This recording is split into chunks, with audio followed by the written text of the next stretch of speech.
We have, in a sense, retreated from active, informed debate and engagement. And that's why, for people like myself at the moment, I look at the political scene with kind of a combination of horror and awe as to what's going on.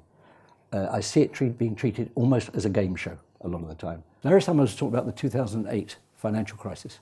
He said that everyone knew from 2006 onwards, they knew it was a real problem. But it didn't happen in 2006, they thought it would. Then it didn't happen in 2007, and they thought it would. It didn't happen in the first half of 2008. And then suddenly it hit and was twice as bad as any economist in America had projected. And I think there's a very important truth here.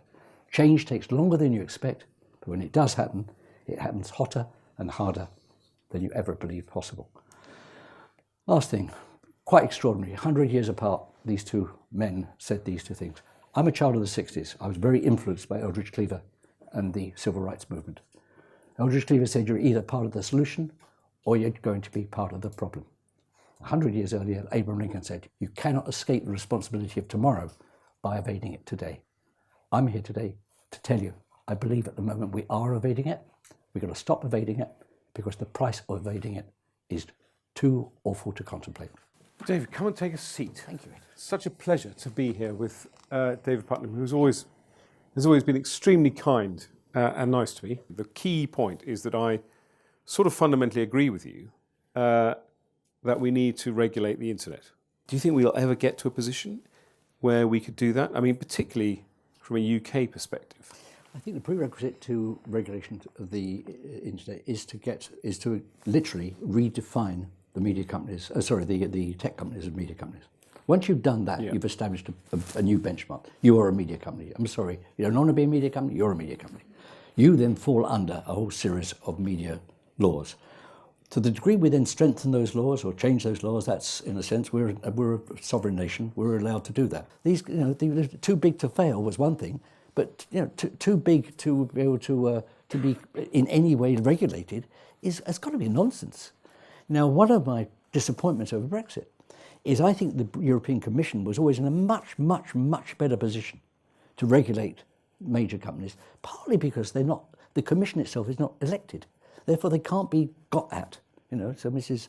Vestager, for example, it's very, very difficult for a big company like Google or News Corp to get to, unless we're prepared to stand up and defend truth. And in that sense, this is why I think Brexit is such a misconceived notion of sovereignty. There's sovereignty is very, very important, but it's not the sovereignty that's wrapped up in Brexit that's important. It's our ability to make decisions that are best for ourselves and our society. I'll bang on about that. But my point is, truth has got to become non-negotiable. Tax bills that have been levied on Apple and then are threatened on Amazon have become a kind of a focus for the EU and for Vestager, who you noted. And that sort of becomes a point of contention seemingly runs counter to the European project. So if you start to single out markets and force them under the guise of the EU to enact certain policy that has benefited them, how do we balance that with trying to keep the EU together, particularly in light of Brexit? I think that one of the great strengths of the EU is its ability to take evidence-based decisions in the interests of all the citizens of the European Union, and that sounds rather grand, but the truth is you've got to be pretty tough to do that when you're faced with the might of the battery of lawyers from be it Google or whoever it may be. We in the UK, I'm afraid, and Ed might correct me, by leaving Europe, we in the UK are that much more certain to become a corporate state. We will not have the power and we will not have the guts, I don't think, determination to see them off. We just won't.